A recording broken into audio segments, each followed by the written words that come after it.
नमस्कार साथियों, मेरा नाम है आलोक शाह। आप देख रहे हैं बुद्धा एजुकेशन सेंटर फर्रुखाबाद।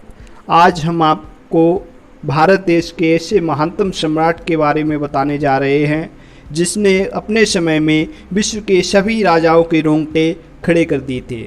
भारत के एक ऐसे शासक ने दुनिया की ईंट से ईंट बुझाकर रख दी थी। ऐसे शासक का नाम लेकर हम अपने को गौरवान्वित महसूस करते हैं। जी हाँ, हम बात कर रहे हैं चक्रवर्ती सम्राट अशोक महान की। सम्राट अशोक का डर इतना फैला हुआ था कि उनके बौद्ध धर्म में जाने के बाद भी और उनके बदल जाने के बाद भी उनके पड़ोसी देशों का यकीन करना बहुत ही मुश्किल हो गया था कि सम्राट अशोक बदल चुके हैं। ऐसे सम्राट अशोक का जन्म 304 ईस्वी पूर्व पाटलिपुत्र यानी कि आज की राजधानी पटना में हुआ था। इनका राज्याभिषेक 270 ईसा पूर्व हुआ था और इनकी माता का नाम शुभांगिरी था, जिनका दूसरा नाम धर्मा था। पिता का नाम बिंदुसार था। कलिंग की लड़ाई इन्होंने अपने राज्याभिषेक के एक वर्ष बाद ही की थी, क्योंकि कलिंग में 269 ईसा पूर्व में जब इन्होंने युद्ध लड़ा था तो उनकी आंखें लहूलुहान हो गईं और उन्होंने उपगुप्त से बौद्ध धर्म की दीक्षा जान ली थी। महेंद्र और संघमित्रा इनके दो बच्चे प्रमुख हैं, जिन्हें महेंद्र को लंका और संघमित्रा को बौद्ध धर्म की शिक्षा के लिए भेज दिया। ऐसे महान सम्राट अशोक के बारे में बताया जाता है कि इन्होंने अपने पड़ोसी देशों से जब विनम्रतापूर्ण व्यवहार बनाए और देश में 16 महाजनपदों का निर्माण भी इन्हीं के समय हुआ था।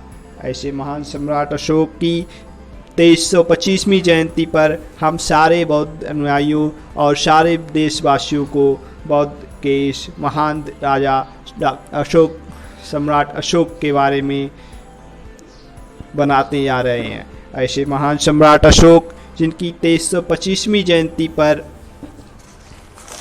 हम आपको इस विषय में बताने जा रहे हैं।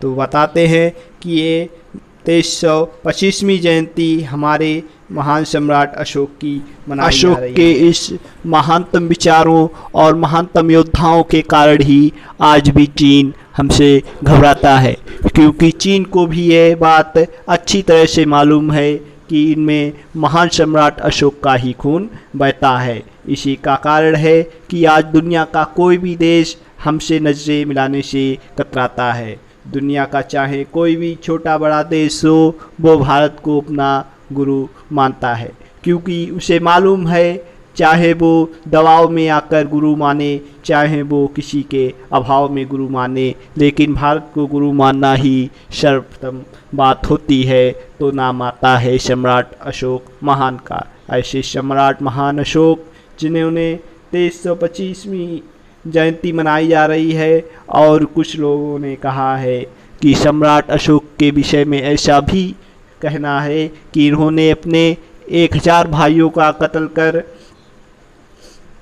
अपनी गद्दी पर बैठे थे, लेकिन 1000 भाइयों का कत्ल न करके उन्होंने अपने 1000 भाइयों को अपने प्रतियोगिता में हराया था, ऐसा माना गया है बौद्ध धर्म के भारत के इस महान सम्राट ने सड़कों के किनारे यानी कि आज के ट्रैफिक नियमों को भी बनाया था। ऐसे सम्राट अशोक की पत्नी का नाम महादेवी शाक्य कुमारी था।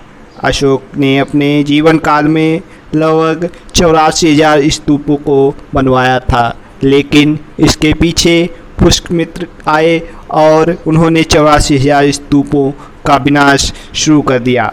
अशोक के काल में ही तिथि बौद्ध संगीति हुई थी 249 ईसा पूर्व में, जिसमें त्रिपिटक का संकलन हुआ था। ऐसा माना गया है कि पुष्यमित्र शुंग एक बार बीमार हो गया था और उसके साथ आए सभी डॉक्टर और वैद्य काम नहीं कर रहे थे। ऐसे में उन्होंने तक्षशिला से उपासक और वैद्यों को मंगवाने की इच्छा जताई और वहाँ के वैद्यों ने उन्हें सही कर दिया। इस बात से गुस्सा होकर के पुष्पमित्र शुंग ने अपने जो नालंदा विश्वविद्यालय से आए वैद्य थे उनको हत्या करवा दी और नालंदा विश्वविद्यालय के सभी खंडरों को जला दिया। धन्यवाद, मिलते हैं नेक्स्ट वीडियो में, तब तक के लिए जय हिंद, जय भारत।